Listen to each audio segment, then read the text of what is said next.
Hi అండి అందరికీ ముందుగా welcome to modern lifestyle. మీ ప్రియ వచ్చేసిందంటే ఏదో ఒక రెసిపీ తీసుకొస్తుంది కదా. సో ఈరోజు రెసిపీ ఏంటంటే ములక్కాడ మిల్ మేకర్ కర్రీ.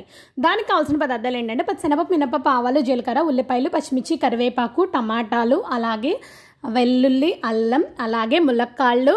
నెక్స్ట్ ఏంటంటే హాట్ వాటర్లో సోక్ చేసుకున్న మిల్ మేకర్. సో ఇప్పుడు ప్రాసెస్ చూసేద్దామా. ముందుగా ఏంటంటే ఒక మిక్సీ జార్ తీసుకుని టమాటా ముక్కలు, అలాగే అల్లం, వెల్లుల్లిపాయ వేసుకుని ఫైన్ పేస్ట్ చేసేసుకోండి. ఈ కర్రీకి టమాటాని పీసెస్ కన్నా పేస్ట్ చేస్తేనే కర్రీ సూపర్ టేస్ట్ అదిరిపోతుంది.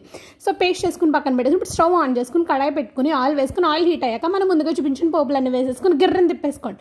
దాని తర్వాత పచ్చిమిర్చి, కరివేపాకు వేసుకుని ఇంకొకసారి గిర్రని తిప్పేసుకోండి. పోపులన్నీ ఎగిపోయాక ఉల్లిపాయలు వేసుకోండి, తెలుసు కదా, తిప్పేసుకోండి. దాని తర్వాత ఏంటంటే టమాటా పేస్ట్ ఉంది కదా మనం ప్యూరీ చేసాము, సో దాన్ని వేసేసుకుని ఒకసారి బాగా పైకి కిందికి బాగా కలుపుకోండి. టమాటాలు, అల్లం, వెల్లుల్లి వేసాం కాబట్టి ఒక్క 2 నిమిషాలు ఎక్కువ వేయించుకోవాలి. ఎందుకంటే అల్లం వెల్లుల్లి వాసన అనేది పోతుంది కాబట్టి వేయించుకున్నాక తర్వాత సాల్ట్, పసుపు వేసేసుకున్నాక ఒకసారి బాగా కలిపేసుకున్నాక ది మెయిన్ ఇంగ్రీడియంట్ ములక్కాళ్ళు బాగా వాష్ చేసేసుకుని ఇందులో వేసేసుకోండి. ఒకసారి అటు ఇటు బాగా కలిపేసుకోండి. ములక్కాళ్ళు మగ్గడానికి అనేది 1 నిమిషం లేట్ అవుతుంది కదండి.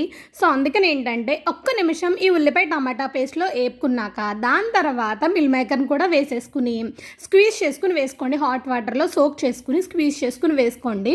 సో ఒకసారి బాగా కలుపుకున్నాక వాటర్ వేసుకోండి. ఫస్ట్నే వద్దు, జస్ట్ ఏంటంటే ఒకసారి ఆ ఫ్లేవర్లో బాగా కలుపుకుంటే వాటికి బాగా పడుతుంది కాబట్టి ఒక్క 2 నిమిషాలు 2 నిమిషాలు బాగా పైకి కిందికి సిమ్లో పెట్టుకొని స్టవ్ ఎప్పుడుని బాగా అటు ఇటు తిప్పుకున్నాక అప్పుడు కొన్ని వాటర్ పోసుకుని అప్పుడు ఇంకొకసారి బాగా కలుపుకుని మెయిన్ ఏంటంటే మూత పెట్టాలండి దీనికి ఎప్పుడు, ఎందుకంటే ములక్కాడ ఫాస్ట్గా మగ్గిపోతుంది. సో మూత పెట్టుకుని ఒక 5 నిమిషాలు ఆగాక మూత తీసి చూస్తే చూసారా స్మెల్ వస్తుందా మీకు కూడాని, అది మరి మన కర్రీ అంటే అలా ఉంటుంది.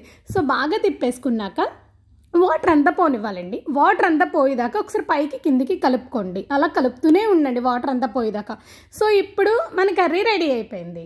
ఇప్పుడు ఏంటంటే ఒక సర్వింగ్ బౌల్ తీసుకుని ఈ కర్రీ అంతటిని మెల్లిమెల్లిగా దాంట్లో వేసేసుకుని పైన కొత్తిమీరతో గార్నిష్ చేసుకుంటే ములక్కాడ tomato meal maker curry ready. రోటీలోకి, రైస్లోకి, దేంట్లోకైనా తినచ్చు. Bye, thanks for watching.